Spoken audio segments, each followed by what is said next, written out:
ونستغفره ونؤمن به ونتوكل عليه ونعوذ بالله من شرور أنفسنا ومن سيئات أعمالنا من يهده الله فلا مضل له ومن يضلل فلا هادي له وأشهد أن لا إله إلا الله وحده لا شريك له وأشهد أن محمدا عبده ورسوله أما بعد فإن أصدق الحديث كتاب الله وخير الهدي هدي محمد صلى الله عليه وسلم وشر الأمور محدثاتها وكل محدثة بدعة وكل بدعة ضلالة وكل ضلالة في النار.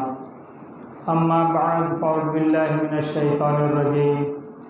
بسم الله الرحمن الرحيم. قاف والقرآن المجيد بل عجبوا أن جاءهم منذر منهم فقال الكافرون هذا شيء عجيب أئذا متنا وكنا ترابا ذلك رجع بعيد قد علمنا ما تنقص الأرض منهم وعندنا كتاب حفيظ بل كذبوا بالحق لما جاءهم فهم في أمر مريج أفلم ينظروا إلى السماء فوقهم كيف بنيناها وزيناها وما لها من فروج والأرض مددناها وألقينا فيها رواسي وأنبتنا فيها من كل زوج بهيج تبصرة وذكرى لكل عبد منيب ونزلنا من السماء ماء مباركا فأنبتنا به جنات وحب الحصيد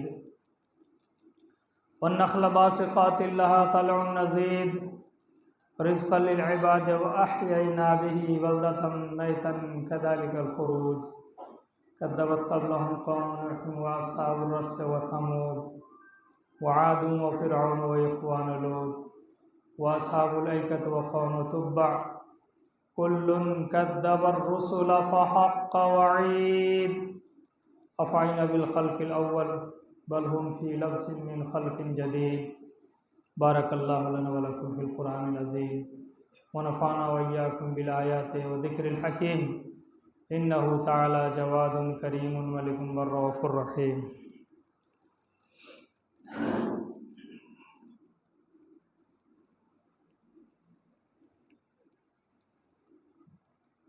الحمد لله وحده والصلاة والسلام على من لا نبي بعده.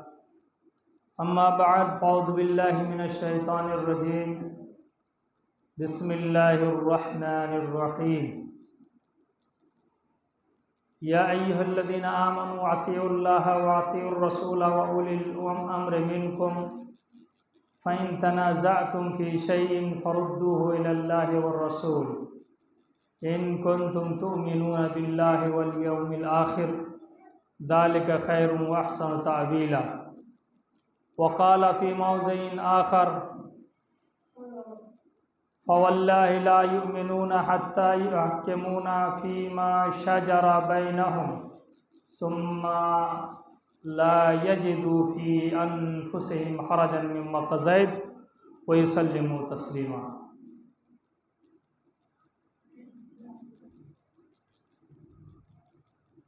وقال النبي صلى الله عليه وسلم كل أمتي يدخلون الجنة إلا من أبى قيل من يأبى يا رسول الله قال من أطاعني دخل الجنة ومن عصاني فقد أبى رواه البخاري في صحيحه. برادران اسلام، اللہ تبارک و تعالیٰ نے ہمیں انسان بنایا اور حضرت آدم علیہ السلام سے شروع ہو کر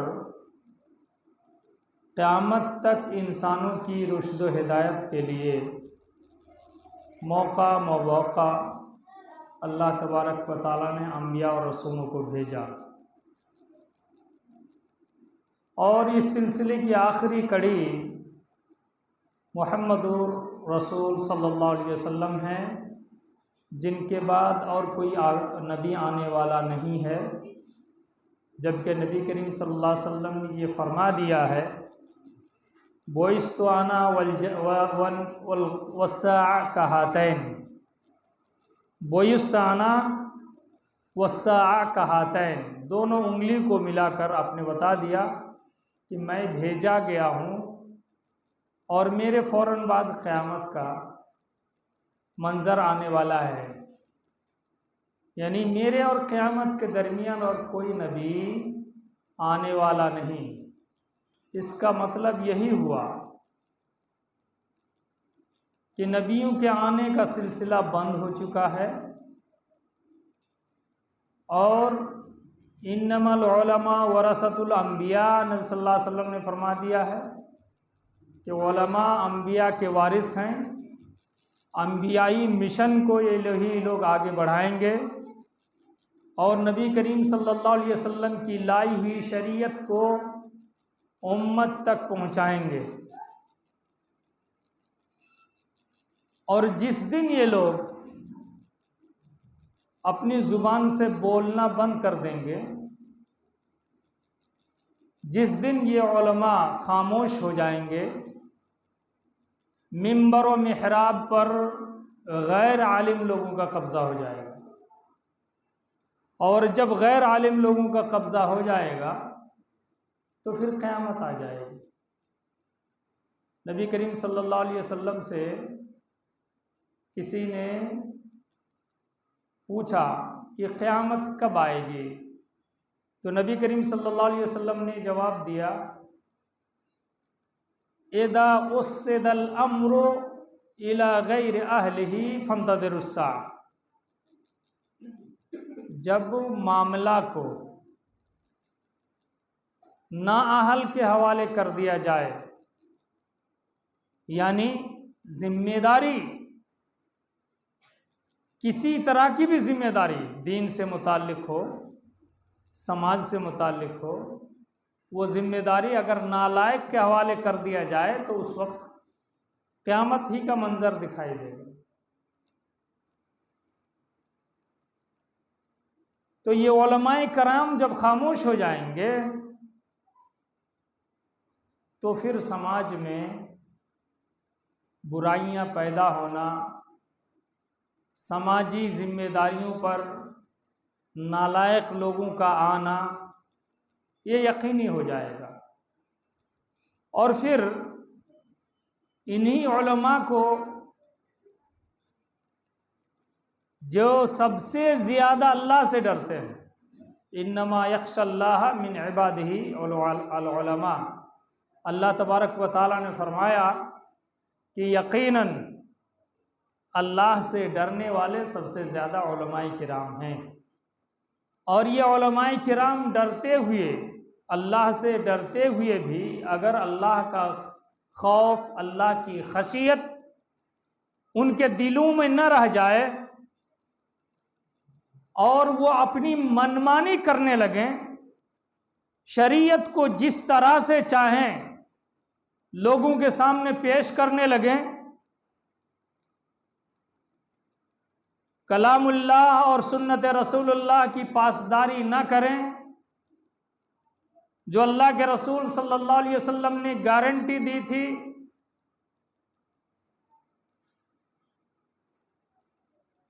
ترکت فیکم امرین لن تضلوا ما ان تمسکتم بہما کتاب اللہ و سنتی، رواہ الامام مالک فی المؤطا بسند حسن۔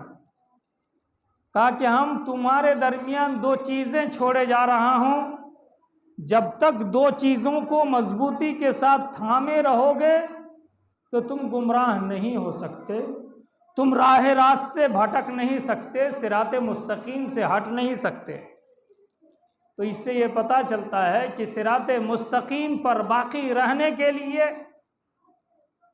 ایک ہاتھ میں قرآن اور دوسرے ہاتھ میں سنت ہونی چاہیے، ایک ہاتھ میں قرآن، دوسرے ہاتھ میں نبی کا فرمان ہونا چاہیے۔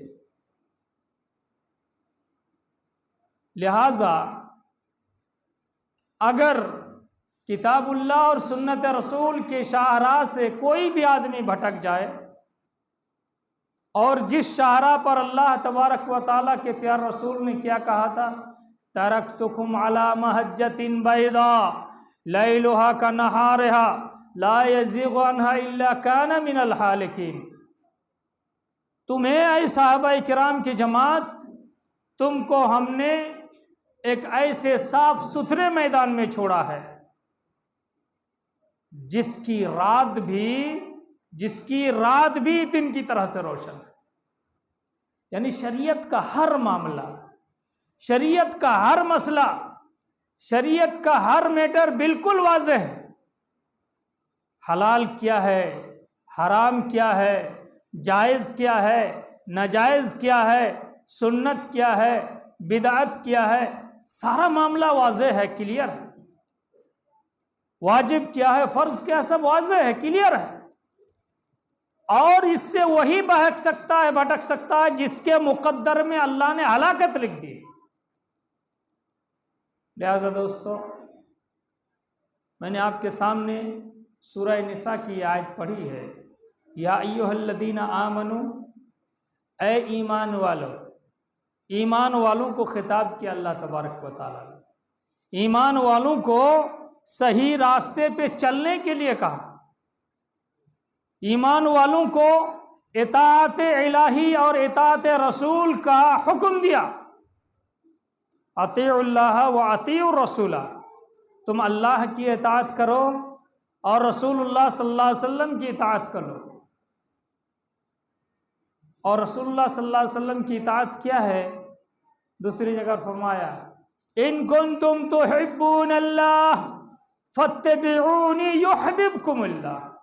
اگر تم اللہ سے محبت رکھنا چاہتے ہو، اللہ کے آئین قانون سے، اللہ کے دین سے، اللہ کی شریعت سے، اللہ کی کتاب سے، اللہ کے رسول سے محبت رکھنا چاہتے ہو، فاتبعونی، تو میری پیروی کرو، میرے پیچھے چلو، میرے پیچھے چلو، میری اتباع کرو۔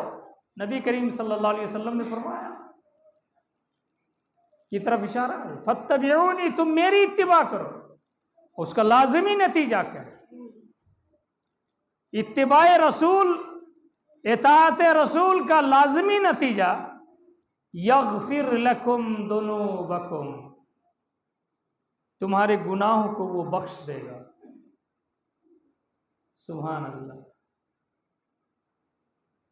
انسان گناہوں کا پتلا ہے، جب نبی کے بتائے ہوئے راہ پر چلنے لگتا ہے تو اس کے گناہ جھڑنے لگتے ہیں، اس کے گناہ جھڑنے لگتے ہیں، نیکی کی راہ پر چلنے لگتا ہے، اس کے گناہ ختم ہونے لگتے ہیں۔ فاتبعونی یحببکم اللہ، تو میری پیروی کرو، اللہ تم سے محبت کرے گا۔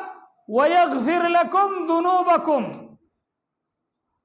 اللہ کی محبت تو لازمی طور پر ہوگی، اس کے ساتھ ساتھ تمہارے گناہوں کو بھی معاف کر دے۔ لہذا دوستو، اللہ نے حکم دیا، ایمان والوں سے کہا، یا ایھا الذین آمنوا، اے ایمان والو۔ اور ایمان والے کون لوگ ہیں؟ ہم لوگ سمجھتے ہیں کہ لا الہ الا اللہ کہہ لیا تو وہ ایماندار ہو گیا، لا الہ الا اللہ محمد رسول اللہ پڑھ لیا تو ایماندار ہو گیا۔ نہیں، وہ اسلام میں داخل ہوا۔ جو اشہد ان لا الہ الا اللہ و اشہد ان محمد رسول اللہ پڑھتا ہے، وہ اسلام کے دائرے میں داخل ہو گیا۔ اور ایمان کے لیے 6 ارکان ہیں، جس طرح سے اسلام کے 5 ارکان ہیں، 5 رکن ہیں، اسی طرح سے ایمان کے 6 ارکان ہیں۔ آمنت باللہ وملائکتہ وکتبہ ورسلہ والیوم الآخر والقدر خیرہ وشرہ۔ اللہ پر ایمان، اللہ کے فرشتوں پر ایمان، اللہ کے رسولوں پر ایمان، اللہ کی بھیجی ہوئی کتابوں پر ایمان، آخرت کے دن پر ایمان، اور تقدیر کی بھلائی برائی پر ایمان۔ یہ 6 چیزوں کا نام ایمان ہے۔ اور ان ایمان والوں کو جو ان چیزوں کو مانتے ہیں، فالو کرتے ہیں، ان سے کیا کہا گیا؟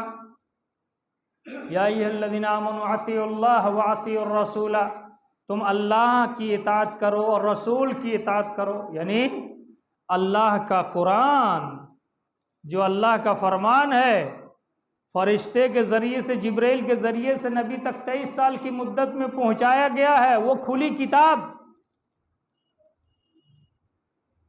اس میں جو فرمان ہے اللہ کو، اس کو مانو۔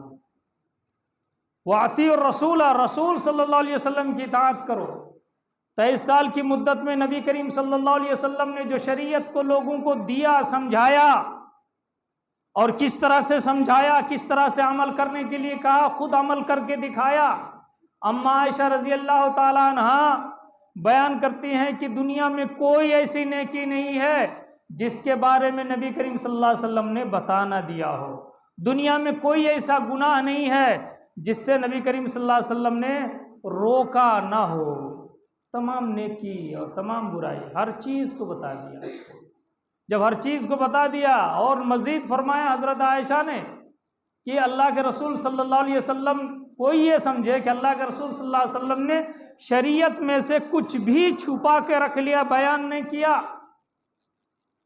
فقد اعظم الفریۃ علی النبی صلی اللہ علیہ وسلم، تو نبی پر بہت بڑا جھوٹ باندھتا ہے وہ انسان، وہ بہت بڑا جھوٹا ہے جو اس طرح سوچتا ہے۔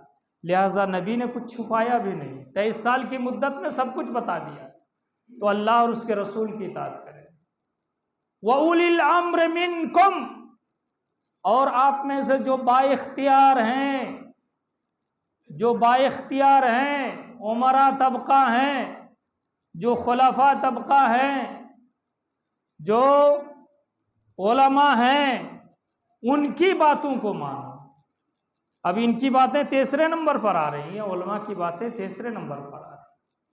فَإِن تَنَازَعْتُمْ فِي شَيْءٍ، اگر کسی معاملے میں تم کو جھگڑا جھمیلا جھنجھٹ ہو جائے، فَإِن تَنَازَعْتُمْ فِي شَيْءٍ فَرُدُّوهُ إِلَى اللَّهِ وَالرَّسُولِ، تو سمجھ میں آتا ہے کہ تنازع کہاں ہوتا ہے؟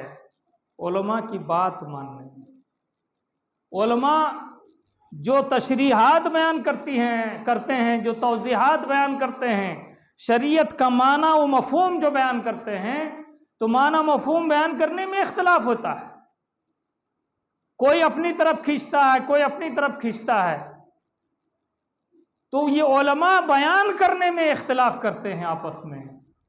تو اس سلسلے میں اگر اختلاف ہو جائے، فَإِن تَنَازَعْتُمْ فِي شَيْءٍ، اگر تمہیں جھگڑا ہو جائے کسی چیز کے اندر، یعنی علماء کی باتوں کو سمجھنے میں، علماء کی پیروی کرنے میں، تو فَرُدُّوهُ إِلَى اللَّهِ وَالرَّسُولِ، تو اس معاملے کو کہاں پلٹانا ہے؟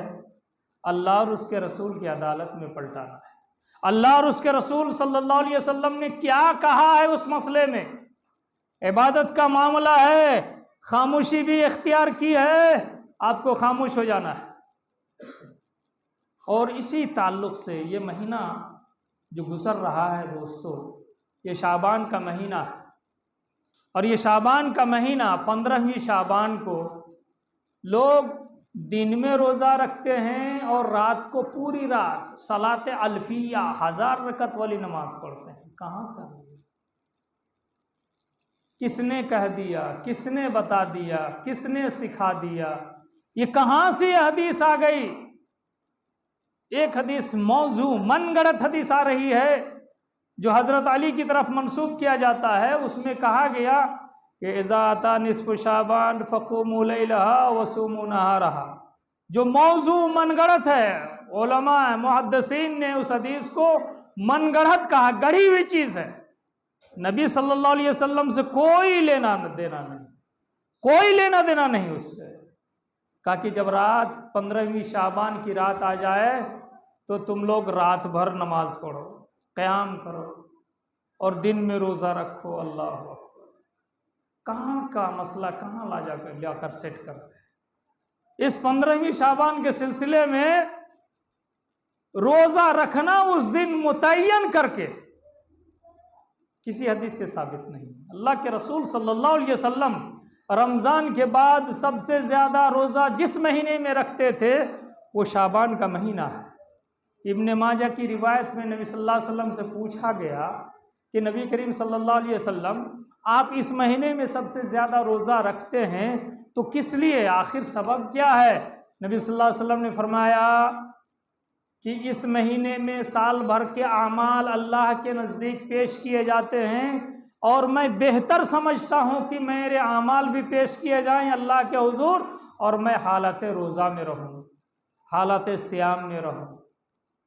تو اس سے یہ پتہ چلا، حضرت عائشہ کی روایت ہے جو بخاری مسلم کی روایت ہے، حضرت عائشہ رضی اللہ تعالیٰ عنہ بیان کرتی ہیں، بخاری مسلم کی روایت ہے کہ نبی کریم صلی اللہ علیہ وسلم جیسے شعبان شروع ہوتا تھا روزہ رکھنا شروع کر دیتے، جب روزہ رکھنے لگتے تھے تو روزہ رکھتے ہی جا رہے ہیں، پھر کبھی چھوڑتے بھی تھے، کبھی چھوڑتے بھی تھے، اور ایسا لگتا تھا کہ پورے شعبان اب روزہ کر رہے ہیں، روزہ رکھ رہے ہیں۔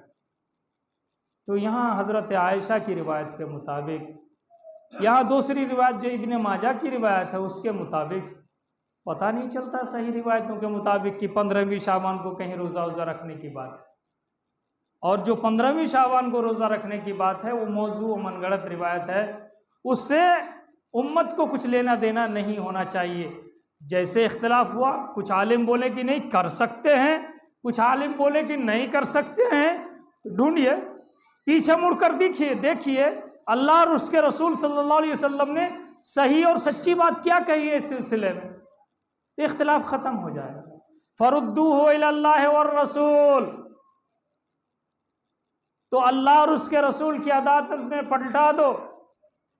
ان کنتم تؤمنون باللہ والیوم الآخر، یہ اس وقت ہوگا جب آپ کا ایمان اللہ پر ہوگا، یہ اس وقت ہوگا جب آپ کا ایمان آخرت کے دن پر ہوگا، جب آپ مرنے کے بعد کی زندگی پر یقین رکھیں گے کہ مرنے کے بعد ہم جو کچھ کر رہے ہیں وہ چیز اللہ تبارک و تعالی ہم کو سامنے لا کر رکھ دے گا۔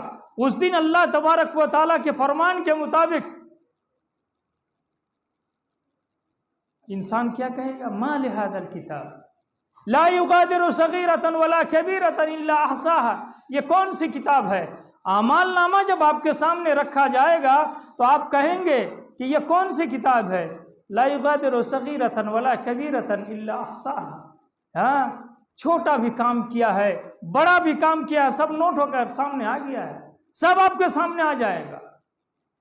اگر آخرت کے دن پر آپ کو ایمان ہے، آخرت کے دن فیصلے کا دن ہے، اس دن آپ اللہ کے سامنے کھڑے ہوں گے، اکیلے کھڑے ہوں گے، اکیلے آپ اللہ سے بات کریں گے، اللہ آپ سے سوال کرے گا، آپ اللہ کے سوال کا جواب دیں گے، کوئی آپ کا ساتھ دینے والا نہیں ہوگا اس دن۔ لہذا مسئلہ کہیں بھی جھمیلا آ جائے، ابھی 15ویں شعبان کی رات کو قبرستانوں میں یہ بھی عقیدہ رکھا گیا اور یہ بھی عقیدہ پھیلایا گیا کہ آپ کے پروجوں کی روحیں قبر میں لوٹائی جاتی ہیں، آپ اس میں چراغا کیجئے، آپ اس میں دیا جلائیے، بتی جلائیے، موم بتی جلائیے، قبرستانوں کو ایسا آباد کیا جیسے کہ آپ ہمارے برادران وطن جس طرح سے دیپ جلاتے ہیں دیپاولی میں، بالکل اسی طرح کا ماحول بنا دیا گیا۔ یہ کہاں سے آ گیا؟ پھر حلوے بناتے ہیں اور یہ حلوے بنا کر کھاتے ہیں اس دن، یہ کہہ کر کہ نبی کریم صلی اللہ علیہ وسلم نے حلوہ کھایا تھا، آپ کے دندان مبارک شہید ہوئے تھے۔ نعوذ باللہ، نبی کریم صلی اللہ علیہ وسلم کے دندان مبارک شہید ہوئے تھے کس جنگ میں؟ جنگ احد میں۔ اور احد کب ہوئی تھی؟ احد کی لڑائی شوال مہینہ میں، عید کا مہینہ، جو عید کا مہینہ، رمضان کے بعد جو عید کا مہینہ، اور یہ شعبان میں یہ کہاں سے لے کے چلے آئے؟ تو ان چیزوں پر جو پردہ ڈال کے رکھا گیا ہے ہماری عقل پر، آپ کی عقل پر، جو بعض علماء نے جو پردہ ڈال کے رکھا ہے اور ہمارے درمیان اس چیز کو ایجاد کر کے رکھا ہے، اس کو دیکھنے کی ضرورت ہے اور اس کو سمجھنے کی ضرورت ہے کہ کہاں تک یہ درست ہے۔ اگر درست نہیں ہے تو اس چیز کو چھوڑنے کی ضرورت ہے، اگر درست ہے تو اس کو اپنانے کی ضرورت ہے، اور بھی دوسرے لوگوں کو بھی بتایا جائے۔ اگر درست ہے تو دوسرے لوگوں کو بتایا جائے، دلائل کے ساتھ بتایا جائے۔ لہذا دوستو، ان کنتم تؤمنون باللہ والیوم الآخر، اگر آپ کا ایمان اللہ پر ہے اور آخرت کے دن پر ہے، ذالک خیر و احسن تاویلا، یہی بہتر ہے، یہ بہتر ہے نتائج کے اعتبار سے، تفسیر کے اعتبار سے یہ بہتر چیز ہے یہی، کہ کب جب اختلاف ہو جائے کسی بھی معاملہ میں، اللہ اور اس کے رسول کی عدالت میں بھیج دیجئے اس معاملے کو، اور کتاب اللہ اور سنت رسول کے مطابق اس کو جانچ لیجئے، پرکھ لیجئے، سمجھ میں آ جائے گا۔ آپ کے سامنے میں نے ایک اور آیت میں نے پڑھی تھی، واللہ فواللہ لا یؤمنون، اللہ کی قسم لوگ مومن ہو ہی نہیں سکتے، لوگ مومن ہو ہی نہیں سکتے۔ کون لوگ مومن نہیں ہو سکتے؟ حتی یحکموک فیما شجر بینہم، یہاں تک کہ آپ کو فیصلہ کرنے والا نہ مان لیں، یعنی نبی صلی اللہ علیہ وسلم، نبی کی سنت کو، نبی کے فرمان کو فیصلہ کرنے والا نہ مان لیں، فیما شجر بینہم، جس چیز میں آپ کا اختلاف رہ گیا، آپ کا اختلاف جس چیز میں ہے، ان چیزوں میں جب تک نبی کریم صلی اللہ علیہ وسلم کو فیصلہ کرنے والا حاکم نہ مان لیں، آپ مومن ہو ہی نہیں سکتے۔ ثم لا یجدوا فی انفسہم حرجا مما قضیت، اور پھر اپنے نفس میں کوئی تنگی محسوس نہ کریں، جو فیصلہ نبی کے دربار سے آئے گا اس فیصلے پر آپ تنگی محسوس نہیں کریں، حرج محسوس نہیں کریں۔ وَيُسَلِّمُوا تَسْلِيمًا، اور اپنے آپ کو نبی کے فیصلے کے حوالے جب تک نہ کریں۔ لہٰذا نبی کا فیصلہ اب ڈھونڈ لیجئے صحیح کتابوں میں کیا موجود ہے، جو بھی شریعت نبی کریم صلی اللہ علیہ وسلم کے یہاں سے چلی ہے اور محدثین نے اپنی کتابوں میں لکھا ہے، یہ دیومالائی قصہ نہیں ہے کہ کسی نے کچھ بھی کہہ دیا، بزرگ نے فرمایا، فلاں نے کیا کہا، فلاں نے کیا کہا، ایسا نہیں، اس کی سند موجود ہے۔ امام ابن سیرین کہا کرتے تھے کہ لولا الاسناد لقال من شاء ما شاء، الاسناد من الدین، سند بیان کرنا یہ دین کا حصہ ہے، اور اگر سند نہ ہوتی تو جو آدمی جو چاہتا بیان کرتا۔ اور سند کہتے ہیں سلسلہ رجال کو، ہم نے اپنے استاد سے سنا، ہمارے استاد نے اوپر کے عالم سے سنا، انہوں نے پھر اوپر سنا، پھر انہوں نے سنا، پھر امام بخاری سے سنا، پھر امام بخاری نے اپنے استاد سے، پھر اس طرح سے نبی کریم صلی اللہ علیہ وسلم سے، یہ سند ہے۔ اور اس طرح سے اگر بات آتی ہے، صحیح طور پر آتی ہے، تو اس بات کی اہمیت ہے، حیثیت ہے، انیتھا اس کی کوئی حیثیت نہیں۔ بیچ میں کوئی جھوٹا آدمی داخل ہو گیا ہے، اور جھوٹا آدمی داخل ہو کر نبی صلی اللہ علیہ وسلم پر من گھڑت بات کو پیش کر دیا، وہی ہو گیا۔ اور من گھڑت باتوں کو پیش کرنے والے کچھ لوگ ایسے موجود تھے کہ جنہوں نے ایک حدیث بنائی، من گھڑت بات پیش کرنے والے۔ ایک آدمی سبزی بیچتا تھا، بیگن بیچتا تھا، بیگن لوگ خریدتے نہیں تھے، اور موضوع من گھڑت حدیث کیا کہہ دیا کہ ایک مولوی کے پاس پہنچا جو حدیثیں گڑھتا تھا، کہا کہ کوئی ایک حدیث گڑھ کے دیجیے ہم کو۔ اس نے سبزی مارکیٹ میں لکھ دیا، قال نبی صلی اللہ علیہ وسلم بادنجان دواؤن لکل داء، بادنجان مانے بیگن، ہر بیماری کا علاج، ہر بیماری کی شفا اس میں موجود ہے۔ بیچتے بیچتے پریشان ہو گیا، کہا کہ نبی کا فرمان ہے، استغفر اللہ۔ اس طرح کی بات لوگوں نے بڑھائی۔ نوح بن ابی مریم جو 1,00,000 حدیثوں کو گڑھا تھا، وہ 1,00,000 حدیثوں کو گڑھا تھا۔ ایک آدمی آیا خلیفہ ہارون رشید کے دربار میں، خلیفہ ہارون رشید کی عادت تھی وہ کبوتر اڑاتے تھے۔ آج دلی وغیرہ میں آپ نے دیکھا ہوگا کچھ لوگ کبوتر اڑاتے ہیں، تو خلیفہ ہارون رشید کی عادت تھی وہ کبوتر اڑاتے تھے اور کبوتر کو بلاتے تھے، پھر کبوتر چلا آتا تھا ان کی آواز پر۔ تو ان لوگوں کی عادت ہے کس طرح سے بلاتے ہیں، کس طرح سے اڑاتے ہیں۔ ایک مولوی آیا ان کے پاس، ان سے کچھ لینا تھا، ان کو کہا کہ الحمامۃ من السنہ، نعوذ باللہ۔ اس عالم نے آ کر کہا کہ کبوتر بازی یہ سنت کا طریقہ ہے، نعوذ باللہ۔ خلیفہ ہارون رشید غصے سے کھڑے ہو گئے اور کہا کہ بیہودہ انسان، میں کوئی کام کر رہا ہوں، اپنی طرف سے کر رہا ہوں، یہ میری طبیعت کی بات ہے، اور اس کے لیے تم حدیث کر کر پیش کرو میرے سامنے کہ یہ سنت کا طریقہ ہے، نعوذ باللہ۔ اور اس کو پھٹکار کے ہوں دربار سے اس کو بھگایا۔ تو کہنے کا مقصد یہ ہے کہ حدیثیں بہت گڑھی گئی ہیں، بہت پیش کی گئی ہیں، ہماری شریعت عربی میں اتری ہے، عربی زبان میں۔ آپ شب برات کا نام عربی میں دکھا دیجئے، کسی کتاب میں لکھا ہوا ہو کہ عربی میں اس کا یہ نام ہے۔ عید الاضحیٰ، عید قرباں، عید الفطر، کیا نام رکھتے ہیں اس کو؟ عید الاضحیٰ، عید الفطر ہے، عید الاضحیٰ ہے، یہ عربی میں ہے۔ یہ دو تہوار ہمارے لیے ہیں اور اس کا عربی میں بھی نام نہیں ہے۔ کہاں ہے؟ کہاں سے لے کر چلے آئے؟ لہٰذا بات کھلی ہوئی ہے کہ ہم لوگوں کو کوئی نہ کوئی بہکایا ہے، اور ہمارے اس بہکاوے میں ہم لوگ آنے کی وجہ سے ہم لوگ سنت کی راہ سے بہکے ہوئے ہیں۔ اللہ تبارک و تعالی ہمیں اور آپ کو کتاب اللہ اور سنت رسول کے مطابق زندگی گزارنے کی توفیق عطا فرمائے۔ اے اللہ، ہم میں سے اگر کسی کے ذریعے سے کسی طرح کی بھی کوئی غلطی ہوئی ہو، اللہ ان کو معاف کر دے، اور ہم میں سے جو لوگ قرض دار ہیں ان کے قرض کو بھی ادا کرنے کی توفیق عطا فرمائے۔ ہم میں سے جو بیمار ہیں ان کی بیماریوں کو دور فرما دے، ہم میں سے جو مسلمان پریشان حال ہے ان کی پریشانیوں کو دور فرما دے، اور ہم میں جتنے بھی لوگ جس بھی مصیبت میں گھرے ہوئے ہیں اللہ ان کی مصیبتوں کو دور فرما دے۔ اللہ ہم میں سے جو بھی تجارت کر رہے ہیں ان کی تجارت میں تو برکت عطا فرما، انہیں صحیح تجارت کرنے کی توفیق عطا فرما۔ جو کھیتی باڑی کر رہے ہیں ان کی کھیتی باڑی میں تو برکت عطا فرما۔ ہمارے بال بچوں کو دینی راہ پر چلنے کی توفیق عطا فرما، دینی علم حاصل کرنے کی توفیق عطا فرما۔ اقول قولی ھذا استغفر اللہ لی ولکم ولسائر المسلمین فاستغفروہ انہ هو الغفور الرحیم۔ اعوذ باللہ من الشیطان الرجیم، بسم اللہ الرحمن الرحیم۔ ان اللہ وملائکتہ یصلون علی النبی یا ایھا الذین آمنوا صلوا علیہ وسلموا تسلیما۔ اللہم صل علی محمد وعلی آل محمد کما صلیت علی ابراہیم وعلی آل ابراہیم انک حمید مجید۔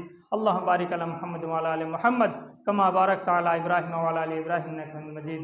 اللہم انصر من نصر دین محمد صلی اللہ علیہ وسلم واجعلنا منہم، واخذل من خذل دین محمد صلی اللہ علیہ وسلم ولا تجعلنا منہم۔